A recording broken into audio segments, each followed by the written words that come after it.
Yeah. Okay. Good morning, everyone. Companies need to modernize their mindset and processes to drive growth and contentment in this digital era.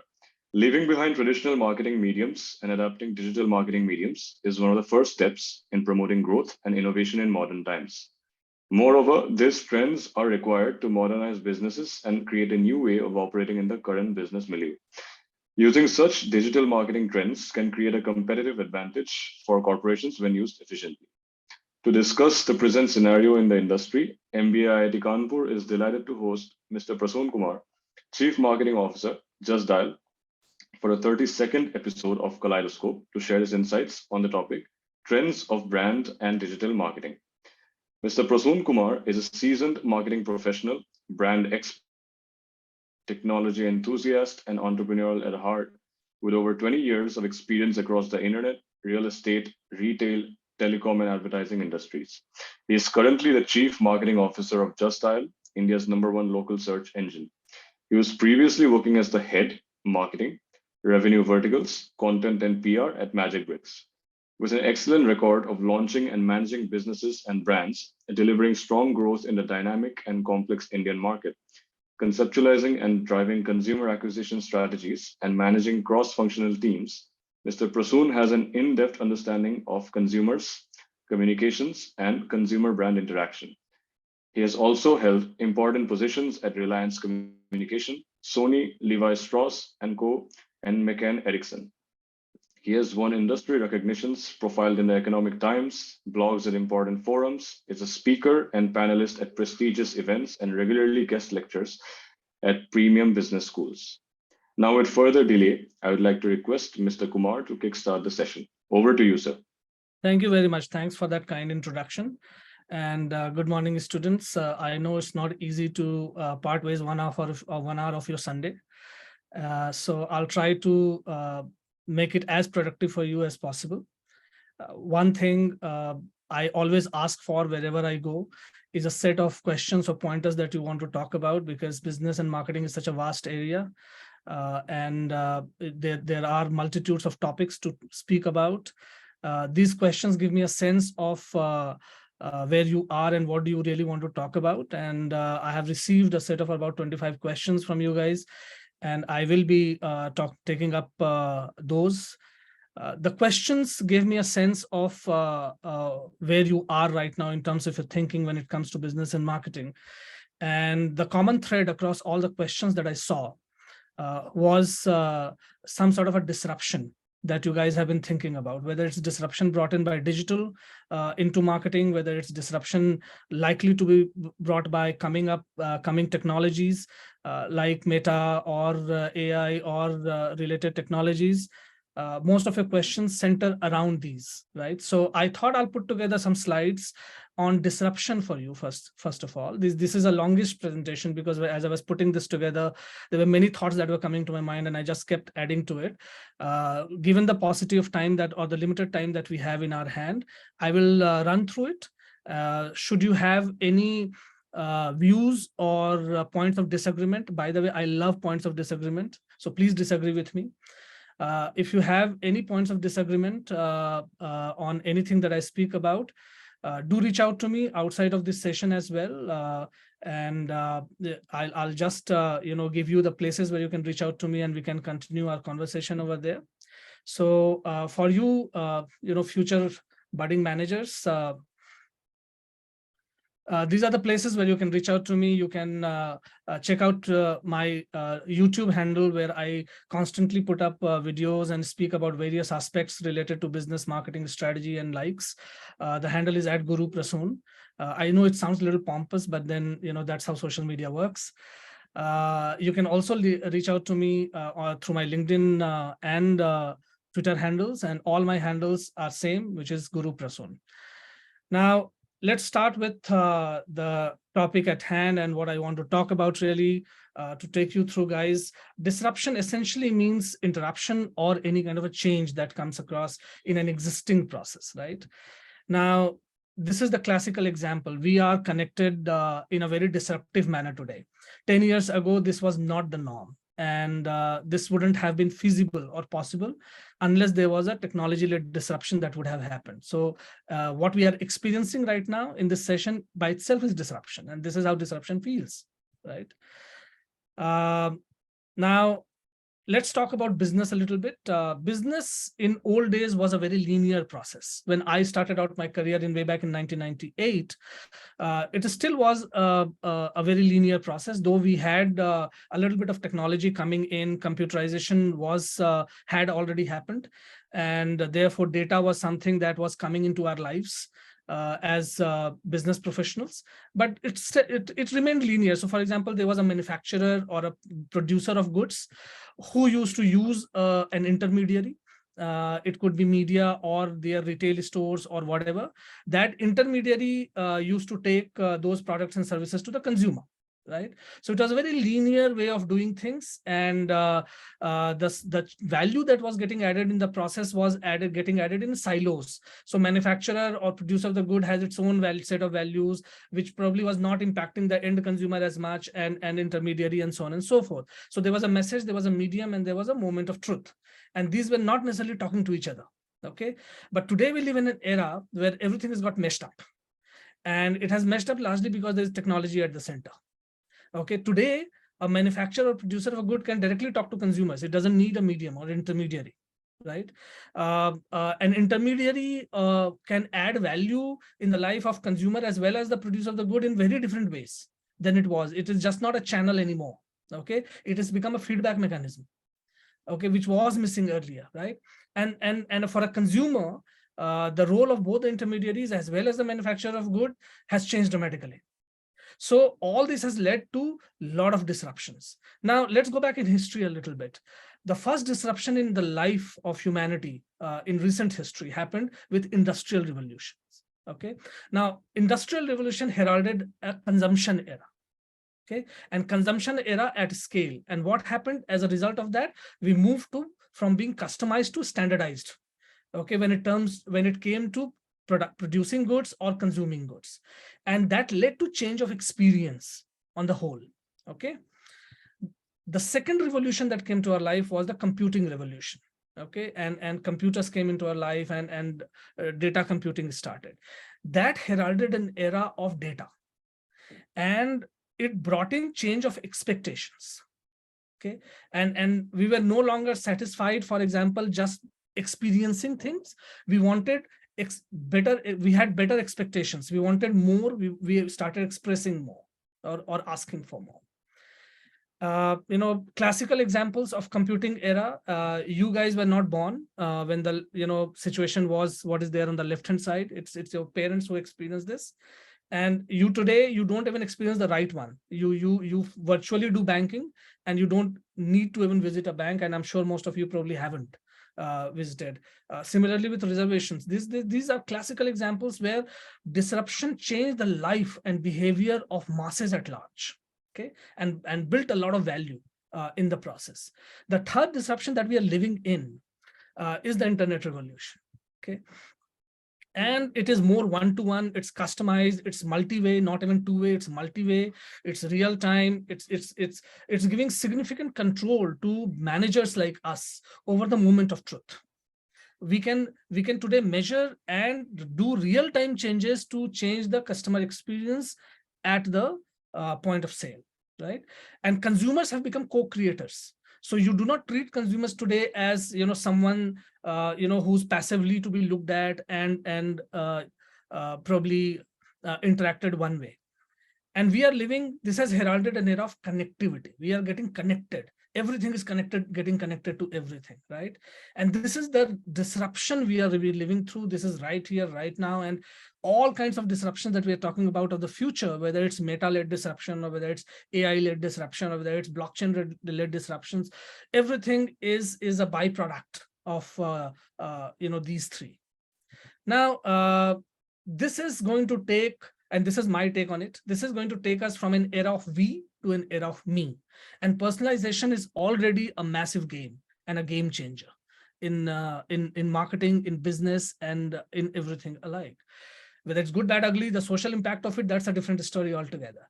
But on the consumption side, on the business side, it's taking us from an era of we to an era of me. So marketing has moved from targeting masses to targeting an individual. And that's massive, massive change, massive change. I can tell you 10 years ago, only 10 years ago, what I used to do as a marketeer, I was thinking not a single thing I do today of what I was doing 10 years ago. That's the paradigm shift. And that's the change I had to bring in my life as a professional. And I'm sure for you guys, it will be even more fast-paced, right? This is something which is ubiquitous today. And, pre-corona, probably you couldn't have imagined schools being conducted and kids staying at home and studying, right, in this fashion. E-commerce, of course, I don't need to talk about. Look at what is happening to the very foundation of economics, which is the exchange value that gets, that is central to any kind of economic activity. Now, it was a real currency in our hands. It moved to digitized currency through credit cards and other means. Now it's almost virtualized, right? And through UPI or payment system, and blockchain is going to herald even newer things on the anvil, right? So it's massive disruption in the life. And this has happened within last 10 years. So imagine it's not even one generation. It's within just last one decade, all these things are happening. And if blockchain has to realize its potential within the next 2 years, things are going to be dramatically different. So we are living through this era. Imagine right from home cooked tiffin to food on order. Imagine from working from office to working from home. And all these brands that are there in front of you, they are examples of disruption. And they brought in newer user experiences. They changed consumer behavior or built new behaviors in consumers and built multi-billion-dollar businesses in the process. And I'm sure you guys are aware of all of it, okay? Today, as a result of that, we seek more. Okay, so whether it's the on the anvil is edtech platforms or social town halls, as Elon Musk wants to talk about. We seek more today. We consume more today. Look at content consumption and where it has gone, and what is OTT doing to our lives. So from an era of appointment viewership, as we used to call it in marketing, where you had a certain time in which you're sitting in front of a television screen and consuming some content. Today, content is on the move, on the go, and you do not need to have an appointment viewership. Imagine the kind of challenges that poses to me as a marketeer. I knew 10 years ago that when I buy primetime on television between 8 to 10 p.m., I'm reaching out to most of my consumers, and my life was simple. Right? All I needed to do was to manage that piece. Today, I'm not sure anymore. I don't know where my consumer is, what time he's consuming, when is he consuming, what is he consuming, and I have to keep a tab and a track of all of this. So the life of a marketeer, as a result of that, a life of a business professional like me has become 24/7. It's no longer 9 to 6, right? We experience more, we experiment more today, right? Look at what is happening to dining experiences, right? Broccoli, which is on the right hand, which is probably on the right hand side of my screen. Broccoli is not an Indian food. It wasn't on Indian palate, right? Today, broccoli is found on every nook and corner. Why?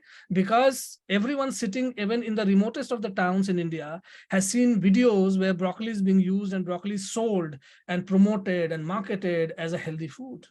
So they started demanding broccoli. So broccoli has started reaching. We import broccoli and feed people.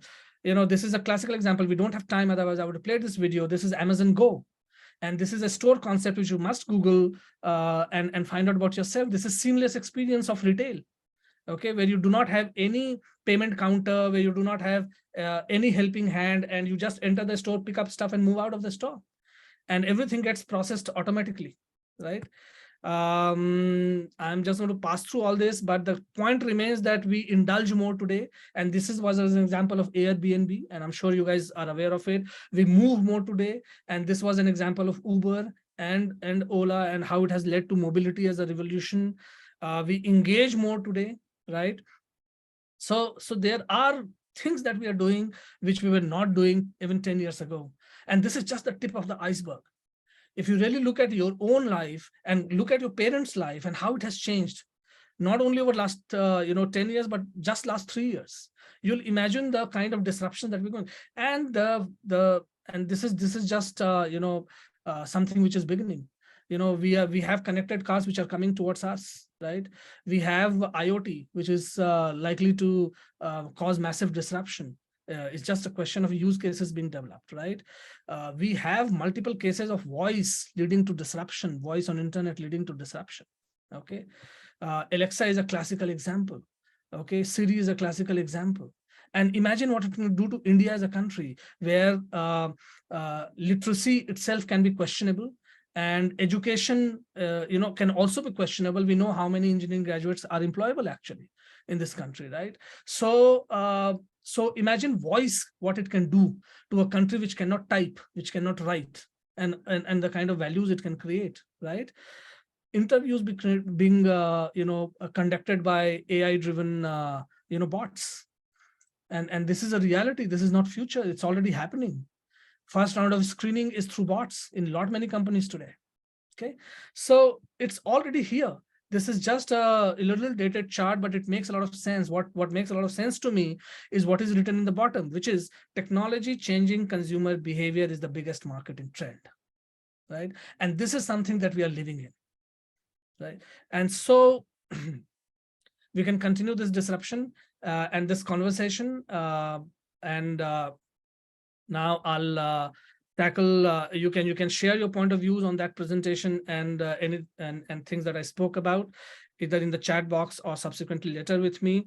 Now let me tackle the questions that you guys had given to me one by one, and through that process we'll discuss a lot of things, which is marketing. And did I stop presenting or not? Just a sec. Yeah. Okay, so let me just start tackling the questions. Is my screen still visible to you? No, sir. Let's stop presenting. Okay. So the first question that came is, young startups burn heavy cash, right, on just marketing instead of investing it on R&D and improving the product. How viable is this? Okay, this is a very important question, and we are right now debating as senior business leaders this entire concept of subsidizing customer acquisition. Right, this entire process started about 5-6 years ago, and where a new business model emerged, where you were burning cash to acquire consumers and you're burning cash to retain consumers initially, with a business plan that over a period of say 5 to 10 years, you'll start recovering that and you'll start creating lasting values, and that's how you build businesses. Most of the businesses are built today like that. Okay, now, whether it's good, bad, ugly, it's very difficult to profess on that. But I would say that there is a space for every kind of business experimentation. And this is also a type of experimentation in business. Whether it will be successful or not, I don't know. But one reality is for sure, today, everyone, all these new age companies that were built on cash burning as a strategy are today scrambling for profitability. And per unit profitability is the only metric that everyone is chasing. So somewhere probably one needs to think how much cash to burn, when to burn, and the likes of it. It should not be mindless. But I would also not rule out saying this is bad. I think this is a very interesting business innovation that happened on the customer acquisition side, and we must add more value to it. And you guys as future managers should think more about it, and how do you make it viable. Now, the second part of the question is a no-brainer to me. The businesses are not built in silos, right? It's not that you first get your product right and you first invest on R&D, then you go to market, then you look for product market fit, then you go to market. Today, you're living in an era where you have to do everything together simultaneously. And so it is not about whether I should be investing there instead of here. I don't think you have those choices in silos that exist anymore.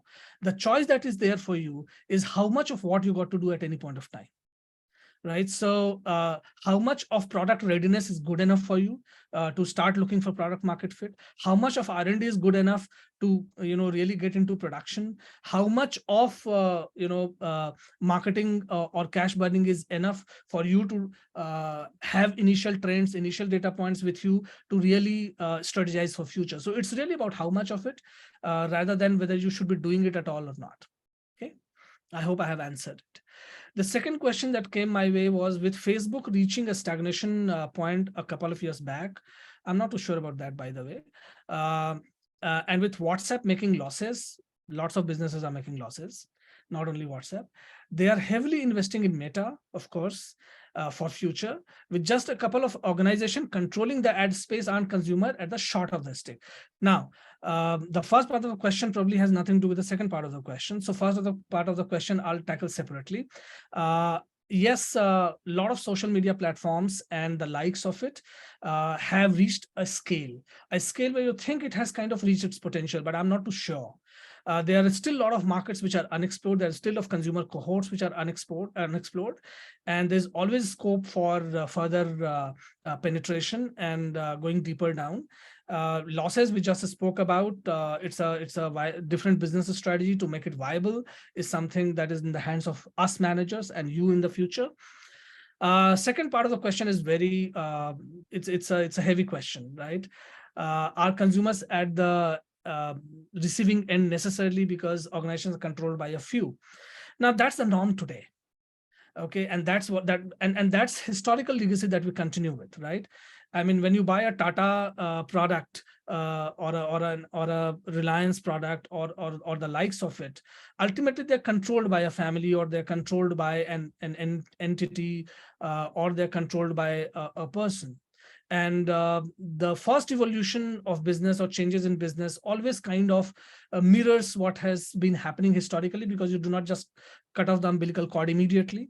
But the changes do happen, and blockchain and Meta built on Internet 3.0 are concepts, or WWW 3.0 are concepts that are likely to change this. And this is touted as future. Whether it will happen or not, I don't know, because there are a lot of challenges there, right? World is structured in a nation concept, state nation kind of a concept. Now, a lot of these technologies kind of dismantle that. Okay, if you are inside a Meta, there's no nation concept, state nation concept there. So how will policing happen inside Meta?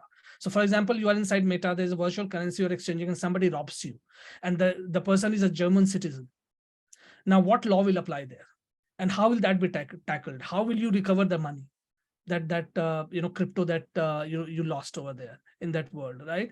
So a lot of these things are mind-boggling at one end, because we are not used to it. Society is not constructed like that. But a lot of these things seem to be the future, right? As we progress, I don't think nation states and religious states and a lot of these concepts will exist, which were essentially devised in a bygone era to really structure things. Okay, but are consumers essentially at a receiving end? I don't think so. There's a lot of hoopla and huge amount of noise around data privacy and piracy and so on and so forth, and we'll tackle those as well. But a lot of this is hoopla. Okay, as consumers, think about it. When you're on Insta, or when you're on TikTok, or when you're on Snapchat, or any of the platforms, you are willingly leaving a lot of footprint behind. I don't think you as a consumer also are thinking a lot whether I should be doing this, not doing this.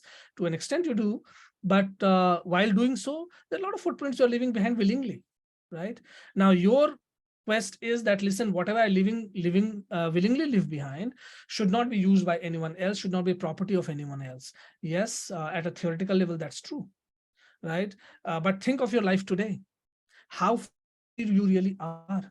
How much choice your parent had in what you studied and where you studied. How much choice you are making today in what you're going to do tomorrow, and how much of that is influenced by your faculty, your peers, and your friends in general. So if you start thinking about things, you'll realize that we do not live life in isolation, in a cocoon of ours. We live life connected with everyone else. And if connectivity be so, then there will always be situations where things will get used. Now, they should not be misused. That's the point. And that's where a lot of regulations and a lot of rules have to come in, and processes have to come in. And I think technology can help a lot over there. The third question, a meta description generally informs interests users with short-term relevant summary. For a well-known brand, is meta description relevant? It is relevant. It is relevant because there's always a new customer on the anvil who doesn't know about you. No brand, irrespective of however legacy that the brand has, or however well-known the brand is, big the brand is, whatever the scale is not known to everyone. Okay, and therefore you'll be surprised in India, not everyone knows about Gandhi and what he did. Okay, and so no brand is ubiquitous. No brand is known to everyone. It's not omniscient. No brand is there with everyone. So as long as you have consumers who don't know about you, a meta description always helps, and it will continue to help. Next question: brand ambassadors can drive sales. So this is about really endorsements and what happens when an endorsement goes awry, and what happens when a brand ambassador makes disparaging remarks about the brands or gets into controversy, and how do you handle those? Many examples that come to my mind, right? Amir Khan had got into controversy. There was a lot of backlash against, boycotting the brands that he was XYZ endorsing, and a lot of other personalities, likely so, have gone through that in a recent time. We have entered as a society an era of volatility, complete volatility, and it's also an era of activism. A lot of issues that are there on the table, I don't think a lot of people think whether they're going to add real lasting values to us as a society or not, or as humanity or not. But they're just picked up because those are activists, those are championed by activists, and we just follow that, right? But I would encourage all of you young minds to not just follow anything blindly. Think about it yourself and form your own opinion about it, and then take action. Now, how do you tackle these? Brands have some tools in hand. One very important tool is PR, public relations, and how do you manage media and how do you manage perceptions.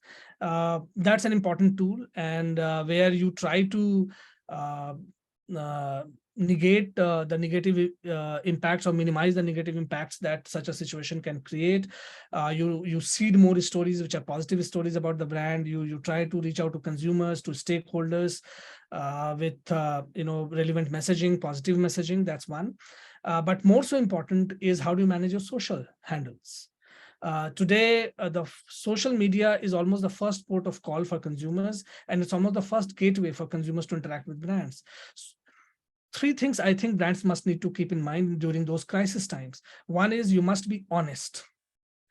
Lying and giving wrong information will only get you in more trouble. So you need to be honest. If a problem has happened, if you have made a mistake, or if someone has made a mistake, you got to be honest about it and say sorry about it. Second thing, you need to be transparent. Transparent with stakeholders and transparent with consumers. Be transparent. Take everything to them and tell them why happened, what happened, and what you're going to do so that it doesn't happen in future. And three, build long-term empathy with consumers, right? And reach out to consumers and talk to them and have conversations. These are the things that you can do as a brand to really manage these things. But if a brand ambassador, I have not come across any example where a brand ambassador talks negatively about the brand that the person is endorsing, because there's money involved, largely. And it's also safeguarded by contract, the legal contracts. And there could be legal implications if a brand ambassador speaks negatively about the brand that he or she is endorsing. So that doesn't happen, but the brand can get into trouble otherwise. Next question: how challenging it is to keep brand value in today's competitive world? What are the changes that an organization need to adopt in order to really keep them intact in the market? Now, brand value is created over a period of time. It's not a shortcut. It takes decades to create brand values. Okay, so it is challenging to keep them intact in today's world because there are stimulus coming your way as a consumer from multiple corners. And I'll give you a very quick example. Ranbir Kapoor and Alia Bhatt had a baby girl very recently, and one of the scoops paparazzis do is to get a first glimpse of the child and post the picture and so on and so forth. What is the highest viewed video on YouTube related to that topic is? It's a fake video where the headline says Ranbir and Alia had a baby boy, where actually they had a baby girl. and all the pics in that video are fake, but it has more than 3 million views as of now. Okay, now that's the challenging times we are living in. People who are consuming such content do not take interest in verifying the content. Maybe it's not their job. Maybe they think whatever is published is truth and somebody is moderating it. And that brings me to another different and difficult topic of moderation and how Musk is trying to alter that at Twitter, and what its large scale impact would be otherwise. But you get the gist, the challenges that we are facing today. Okay, and therefore to keep brand value intact is difficult task, but you got to be consistent. That's the only word that is coming to my mind. If you're consistent with your values, it'll help you. What of these things? You got to be consistent, right? Consistency is very difficult things, guys. It's not easy to come by, and it takes a lot of hard work. So just be consistent to retain that. Next question. India as a country is becoming more diverse, and probably one of the organizing committee guys can just sound me off when I hit my 45 minutes. Okay, when I hit my 10 minutes, if I have all sorry, my 45 minutes, my bad, hit my 45 minutes, and let me know. Now, next question is how India as a country is becoming more diverse in every aspect, and changing times with new generation like Gen Z or millennials are rooting up. How do you really then kind of standardize this entire thing and manage this different consumer segments and manage this complexity? Well, let me tell you, contrary to what you have written, we are not becoming more diverse. We are becoming more unified in many sense. Okay.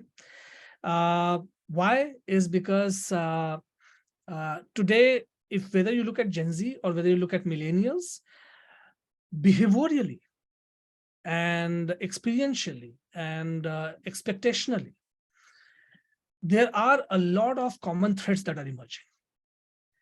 It's because the lifestyle is becoming very universal. It's becoming very global. It's becoming very common. Okay, look at the language or the lingo that youngsters speak in today, people like you speak in today, okay, on social media, say, for example, or otherwise. It's universal. Your age sitting in Silicon Valley or sitting in somewhere in Europe or in Australia or somewhere in Japan speaks exactly the same language. So for business professionals and marketeers, it's kind of becoming far more seamless and far more standardized in a way. But I understand what you mean by this question. Today, what is data doing is data is allowing us to carve out more segments, more consumer segments out of the same data than what we're able to do earlier, because for lack of data, right? So today, not only I know your shopping behavior or your consumption pattern, I also know your social behavior. I also know your likes. I also know your interests, disinterests, your political views. You are expressing it everywhere. And based on those, I can create new consumer cohorts out of the same database, right? And so to that extent, it is actually beneficial for me because I can create niches for whom I can create new value propositions and market it to them. Okay, so it's very exciting at one end. The next question is it necessary to understand Google's algo for better SEO? Generations, at least one generation of SEO professionals have tried to do that, to crack Google's algo. They have not been successful. I'm sure a lot of you guys would have given a hand to it. It is not important really to really run after Google's algo. I'll tell you why, and this is marketeer in me speaking. Yes, of course, you should always try to keep with it and try to really look at new trends and new things to be done over there. However, what is the end purpose of SEO? End purpose of SEO is excellent content. Okay, and when I say excellence, I mean everything in it: quality, ease of navigation, ease of access, discovery, and so on and so forth. Okay. Now, Google's algo just forces you to be better. It is forcing you to be better, get better at that game, produce better content, make it, far more trackable, crawlable, and discoverable, and so on and so forth. Okay. So it is good to understand it. It is good to keep, thinking about that. But that don't lose the sight of the end goal. The end goal is ultimately the best possible content on that particular keyword for the consumer who's going to search for it. Okay. If you are at it, you'll already be keeping up with Google, and you don't need to worry too much about Google's algo and changes that it brings about. But yes, that's the core job of SEO. So from that perspective, yes, you need to understand it. Next question is, how important is natural language processing, NLP, in deciding keywords, insights as brand keywords, and so on and so forth? Very, very important, guys. I told you, remember when I was talking, about voice as something as a disruption in my PPT. Natural language processing is going to be, I think, one of the key differentiators and a major probably source of innovation for future. NLP is going to lead us to a world where you are not restricted by language. You're not restricted by anyone's ability to express oneself in a certain predefined format, and so on and so forth. But the conversations will be as natural as it can be. It will impact the way we look at search today, the way we look at discovery today, and how things are getting discovered. Today everything is keyword driven, everything is filter driven.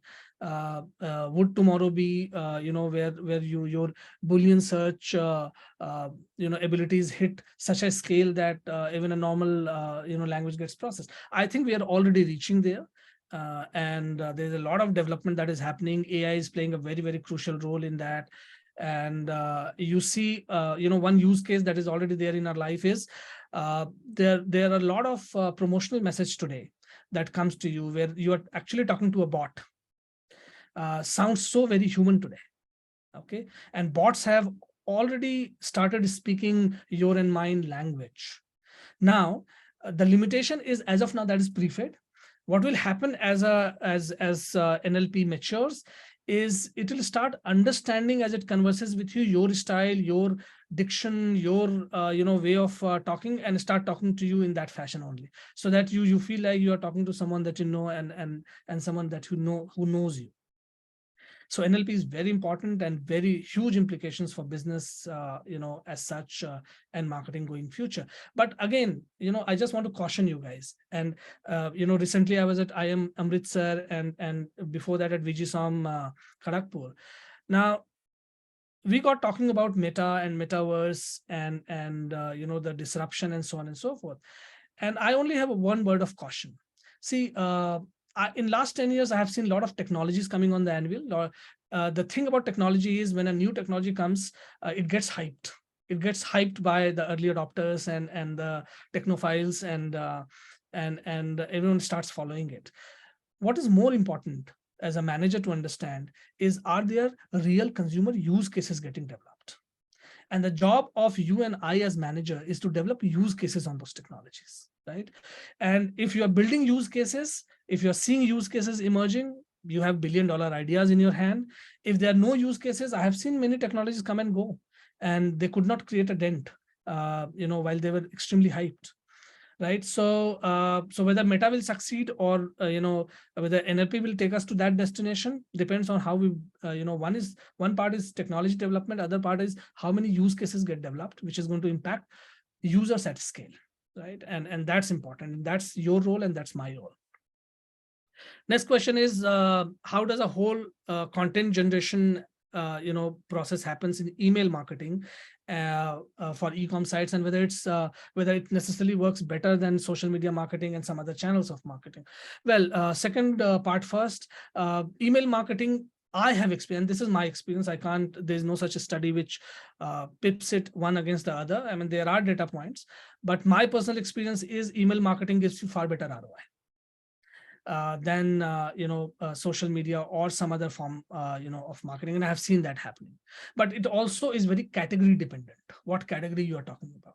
In some of the categories where I have successfully adopted email marketing was my last assignment at Magic Bricks in real estate, and at Sony as well. But when it comes to e-commerce, I would say social platforms probably have an edge because of social commerce, and and as an opportunity. And the moment social commerce becomes seamless and frictionless, I think social media probably would become one of the most potent platforms and which is why it's important for a lot of players to integrate social in their scheme of things deeply, not just manage social media handles. How do companies strike balance between customer personalization and data privacy? Okay, we were talking about it. Okay, the flip side is privacy and privacy related issues. But the positives are that personalization can add real value in your life as a consumer as well as a business professional. Now, I have few, I would say, rules that I play by, and I'll tell you those rules. Maybe you can think about it and add to it or delete it. The first rule that I play by when it comes to data management and personalization and privacy-related issues is not to abuse the data that I generate. And this is something beyond rules and regulations and processes that you put. It's also something very personal, philosophical at one level as a manager. Okay, you got to take a call to really not abuse the database that you have. So for example, I collect your database, I have first-party database, and I started spamming you. Now, the outcome of that could also be very, very challenging for my business, because spams is no one really appreciates spams. And in my current assignment, as well as in my last assignment, that was one of the key projects that I had to handle, which is to reduce spams, by the brands that I was managing. And I did see an uptake in consumer satisfaction as a result of that, and net promoter scores. But it's really a thin line, and you really have to define it for yourself. And I think it's going to be different for each category and each business and the kind of consumers that you're dealing with. But first thumb rule is to really be genuine about it yourself and not abuse it. The second is to deploy technology. You should have enough technology, and enough technology is available today and more is developing. You should have enough technology to really protect data from getting abused, from getting stolen, and from getting pirated. And that's something that sounds like a obvious thing to do, but let me tell you, not too many organizations do that, and not too many brands do that in reality. Okay, because it's an investment, and it's a cost, and you got to recover that cost. And smaller players probably, or mid-scale players, may or may not be too open to an idea of investing in an area which does not give immediate ROI from a business point of view. But this is important, and so these are the two things that I keep in mind as a thumb rule, and maybe would advise you as well. But do add to it, and let me know if there are more things that you can think of. Next is, is there saturation in the market with most companies' digital presence? How do you stand out in a crowd? Yes, there's no saturation again, but there is a lot of I would say cacophony out in the market. There's a lot of fragmentation that has happened.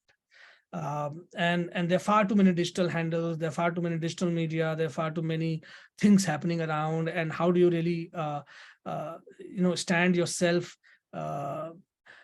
Few things. One is you need to have a clear value proposition. You need to give a reason to a consumer to come to a destination. Okay, just because you have a Facebook page or an Insta page or a LinkedIn page, why would somebody come, right? There needs to be a clear-cut reasoning given why you should come, right? And that value proposition should be defined in a single sentence. If you have more than a sentence, then you are not at it, right? It should be simple, easy for consumers to understand. Okay. Then you need to understand why you're using a certain social media handle. So why do you have a certain digital presence? Don't have a digital presence just for the heck of it. Okay, you need to have a purpose. You need to have predefined goal, well-defined goal. You need to understand how strategically and business-wise that's going to play a role for you. Okay, so for example, in my current organization, before I had come on board, there was a handle for every possible social media that you can think of, and 40% of them were not even regularly used. Okay, and that's true for every brand out in the market. Okay, so you got to prioritize. If you want to have a Facebook page, why do you want to have a Facebook page? And what do you want to achieve out of that? If you want to have a LinkedIn presence, why do you want to have a LinkedIn presence? And are you giving anything worthwhile to LinkedIn viewers there? If you want to have a YouTube channel of your own, why do you want to really have it? And what do you want to do with it, right? So, so far, a lot of these platforms have been used as platforms of aggregation. You have a content, you just put it there and it remains aggregated there, right? I mean, yeah, it gets used as a dumping ground. Okay, but that's not really the good utilization of it, right? Good utilization is to develop a proposition and then go after that, right? So that's how you can manage, these many choices, I think. Now, with limited number of older generation in digital world, how do you target them? Well, that's a pertinent question. Well, one side effect of COVID has been that a lot of older generation guys have also come online, okay, forcefully, if not by choice. I know my 75-year-old mother today, is on WhatsApp, of course, because they're family groups, but she's on Big Basket and she orders, her meat from Licious and so on and so forth, apart from being on Amazon. Right, and she's learning. She's not perfect at it, so she takes help. So I think there is a lot of changes that are coming and a lot of adoption of technology. What also happens is when you see technology all around you, okay, there is a sense of intrigue that is there any which way, but you also try to start playing around with it. Okay, and the process, you either like it or dislike it, and therefore go ahead. Now, to that cohort which is not on digital, how do you really target the offline cohort? Well, there are traditional channels of media, there are traditional channels of marketing to target them, and which is why traditional channels of marketing are not going anywhere, right? In spite of digital being digital and all the hype that was there around it, even today, digital spends in India, advertising spends I'm talking about, in India account for only about 27% of overall spends. Okay, another 28% is television. Okay, so while digital has become as big as television, that's the success story of digital, but television has not died, right? Newspapers have not died. Okay, so traditional media still remains, and the channels remain for marketeers and businesses to use to really reach those guys and to target them. Okay, brands have huge competition from local competitors. Still, companies spends a lot of money in branding instead of reducing the cost. I don't think I have understood this question really. So maybe later when you guys are asking question, you can rephrase this, but I did not understand this question. Okay, hashtags in social media can make life miserable for marketing teams. Oh yes, oh yes. And I'll tell you one thing. One gets tempted to open a new hashtag all the time. Okay, you're starting something new, open a hashtag, have a hashtag for that. Okay, there was a term coined which was hashtag marketing at some point of time. It's not really beneficial. In my experience, I can tell you it's not great for a brand to have multiple hashtags or to have many hashtags, operating with many hashtags. Okay, one, it kind of spreads your limited resources. It's always good to have a hashtag which is close to your brand. So for example, I'm with Just Dial. If I just operate everything that I do with hashtag, come on Just Dial, or with hashtag Just Dial. Okay, now that's something that is far more beneficial for me and allows me to concentrate my limited resources behind one hashtag and derive better value out of it. But I also understand the problem that, not every hashtag can be suitable or relevant for all kind of situations, and therefore you need to open a new one. Do that, but make sure that you have enough resources to support that. Otherwise, don't get into it. Next question is,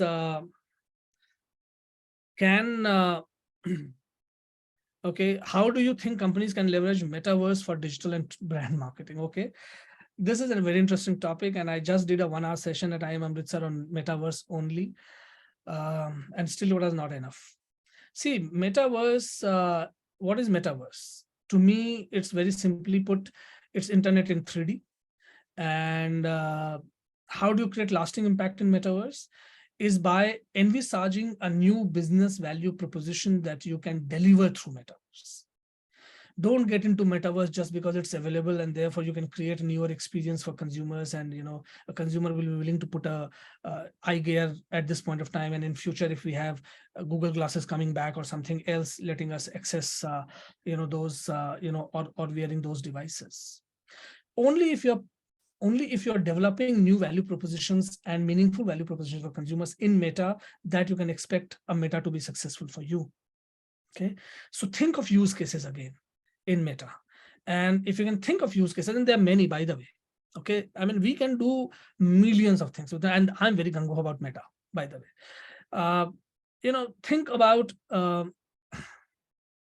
agriculture and how Meta can add value in agriculture. Modernization of agriculture is no-brainer. But the government tried to do that a couple of years ago and met with stiff resistance from farmers from some part of the country. And we had to withdraw the law. Now, how can you add value to, how can you modernize agriculture? How can you improve yield? How can you ensure better prices? And so on and so forth. Technologies like Meta can be very handy. To begin with, in educating. That's a community where the benefits of technology reach last. Largely because that community, especially in case of India, farmers are not, English educated and internet savvy and so on and so forth. Okay. Any experiential technology, therefore, which allows them to see and experience and visualize it, visualizes it for them, will always be handy. So that's the start, but that's just the starting point of it. Imagine showing a farmer how do you sow better so that your plant yields better. How do you use fertilizers better? And what is the best way to spread them, and so on and so forth. So there are many things, right? And healthcare, think about healthcare, primary healthcare in rural areas, in villages, and the possibilities that Meta brings, where access to a doctor is next to negligible, where access to good medical facilities is yet not a reality, right? So a lot of use cases of Meta, and it can really be a big thing, provided we are able to build use cases, and that's where really the proof of the pudding would be. And next question is, can occasional and minor controversies around a brand help generating loyal customer base? Well, you may think so that a lot of brands deliberately generate controversies to drive awareness, and I'm not too sure about that. I don't think any brand deliberately or any brand manager deliberately wants to get into trouble, because it can also go out of hand. But what happens is, in the course of thinking an idea and executing an idea, you do certain things which become controversial. At times you do get benefited because of that, because that controversy brings you to the notice of many more that otherwise you may not have reached. But important thing to remember there is, they are not, that reach is coming at a cost for you.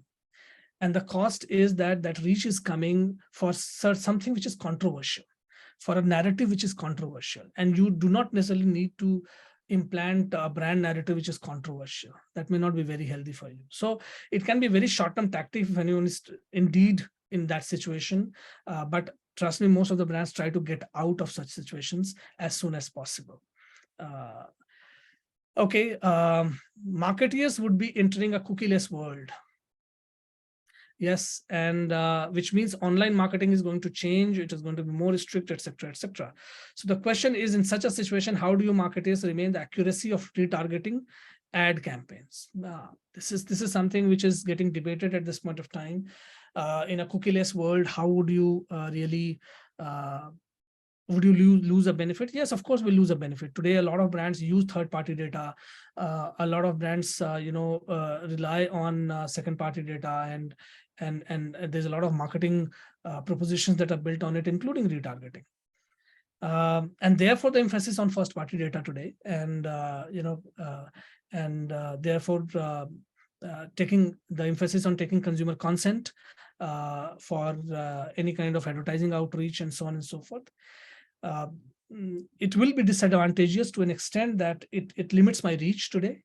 Any brand has limited resources. So with limited resources, you can only reach out to as many first-party people and generate first-party data. And availability of a third-party data allows me to reach them and increase my brand's reach. That probably will move out of my hand. So marketing will become costlier. Doing business will become costlier because customer acquisition will become costlier. And that's one of the prices we'll pay for letting go of cookies for the benefit of, say, privacy related issues or other challenges that cookies were presenting. So yes, this is a challenge. How are we tackling this challenge? We are trying to up our game when it comes to delivering better experiences. Whether we are trying to get into the game of collecting as much first-party data and doing some intelligent stuff with that. You are getting into doing referral marketing, where you are asking your first party to really bring in more consumers for you. You are getting into a lot of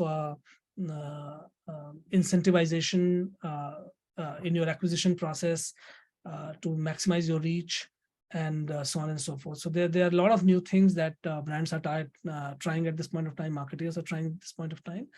And say, for example, new coming technologies will only help in this action. Millennials are not brand loyal, and the choice of brand for particular product changes frequently. So what strategy can you have? Millennials are not brand loyal, but millennials are experience loyal. If you give a millennial a good experience, there are very high chances, there's very high probability they're going to come back to you.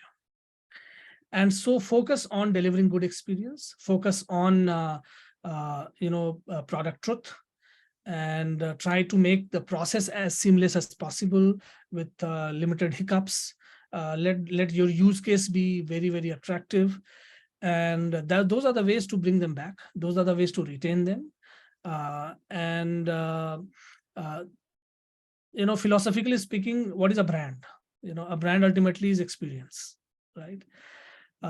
So if you're giving good experience, you are making them brand loyal.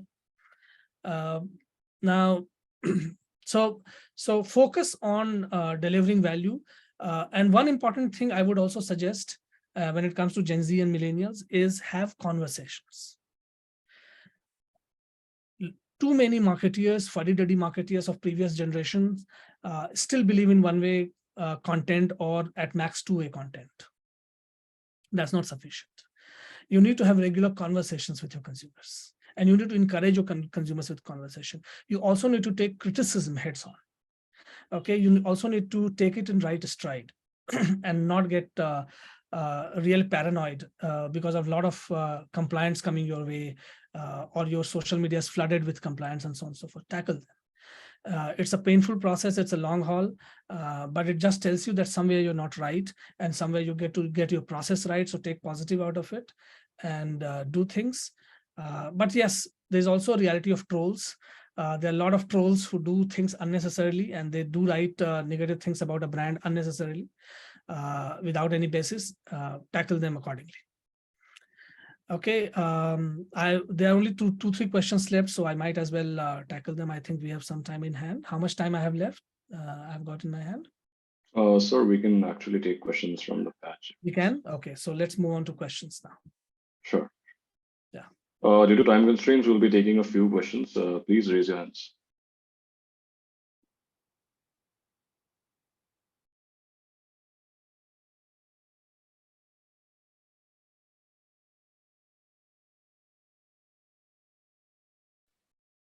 Yes, Digvijay, you can go ahead with the question.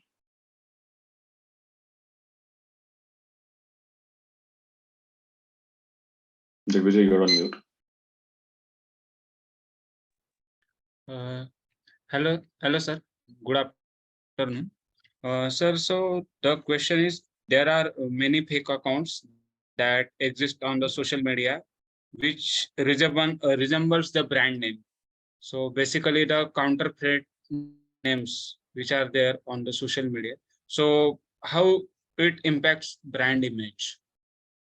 अरे बहुत ज़्यादा impact करता है. It impacts a lot.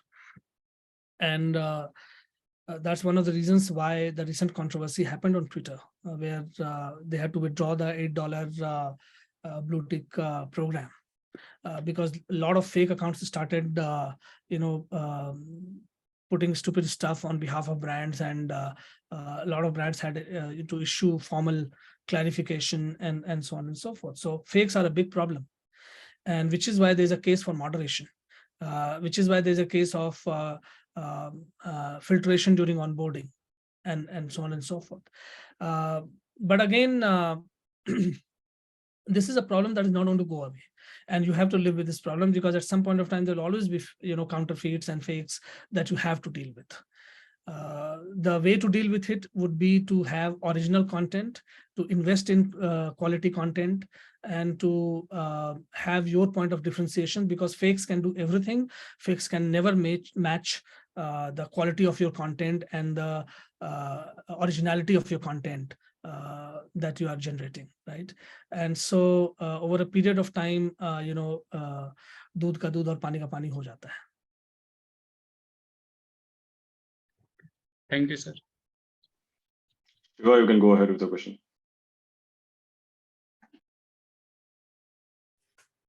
Good afternoon, sir. Sir, we all know that after building a brand strategy for a product, it is very important for the company to know how the customers are perceiving that particular product. So in order to do that, what kind of marketing metrics can be used by a company to measure the success of their strategy? Okay, can you just repeat the first part of the question? I just missed it.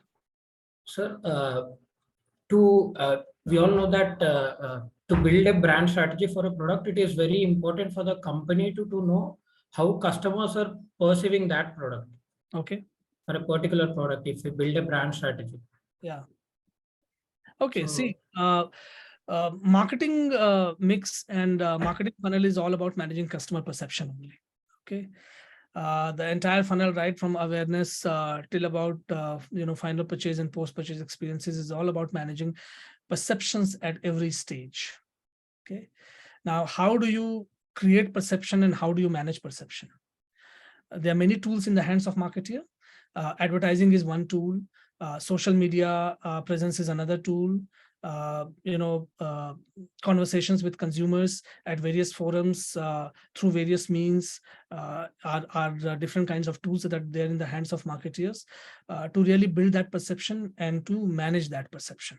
Okay, but the biggest thing that manages perception is the moment of truth, which is, are you delivering what you promised? And so make genuine promise, deliver the promise, and that's the only way to really manage perceptions and have lasting perceptions. Otherwise, everything else is transient, everything else can be managed. thank you, sir. Harsh, you can go ahead with the question. This would also be the last question today, as we are short on time. Hello, sir. Sir, how is social media marketing for a B2B business different from that of B2C business? Social media marketing of a B2B business is different. Number one, the customer set defined is a very different set of customers. There's a fundamental difference. A B2B customer base will have commercial relationship with you, as in business relationship with you. A B2C customer base does not have business relationship with you. That relationship is very different. That's consumption-led relationship. B2B marketing, digital marketing focuses more on product propositions and communicating the product value fit with that company and or his or her that company's requirement, as against a B2C, where you normally do not only look at product communication. Brand communication probably takes more center stage in a B2C world. In a B2B world, you do more one-to-one conversations. You have an opportunity to do more one-to-one conversations as against B2C. In a B2B marketing world, you also do a lot of feedback-driven marketing because the conversations are one-to-one, and therefore you can solicit feedbacks and you can work on those feedbacks, and you can go back, and therefore there's a lot of feedback marketing that we do in for B2B, and also because the entity that you're dealing with is a predefined entity, and the expectations of both sides are of a fruitful business relationship.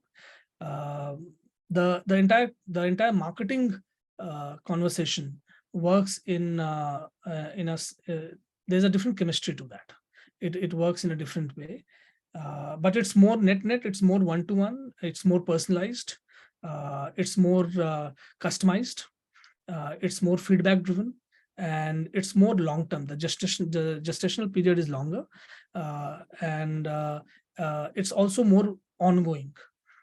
Because once you have a B2B relationship, once you have got into a B2B relationship with a company, it's for a certain period of time, and therefore that customer is with you for that period of time, unlike in B2C. So these are some of the fundamental differences, and that you need to keep in mind. And these are some of the different ways in which you look at marketing when you're looking at B2B. Thank you, sir. Thank you, sir. This was a very insightful session indeed. And we have a host of takeaways from the same. Sir started the session by giving a brief introduction about the subject of the discussion. Then he talked about the disruption in industry and technology being at the heart of these disruptions. Sir also explained various disruptions and its implications on consumers and industry. Then he explained the change in era marketing focus from a group of individuals to personalized methods. Then he followed it with contrasting about the rise in consumption of content from various sources today compared to consumption limited sources earlier, which has changed the demand of consumers. On behalf of the entire fraternity of IIT Kanpur, we would like to wholeheartedly thank you, sir, for taking out time from his very busy schedule on a weekend to share his experience with us. As a token of gratitude, we have planted a sapling at Sundarban National Park on your behalf, the certificate of which we will be sharing very soon with you. With this, on behalf of the Alumni and Corporate Relations Committee, MBA at IIT Kanpur, I would like to formally conclude the event. Once again, thank you, sir. Thank you very much. Thanks a lot. Wonderful meeting you, and all the best for your future. Bye. Thank you, sir. Thank you, sir. Thank you, Thank sir. you, sir.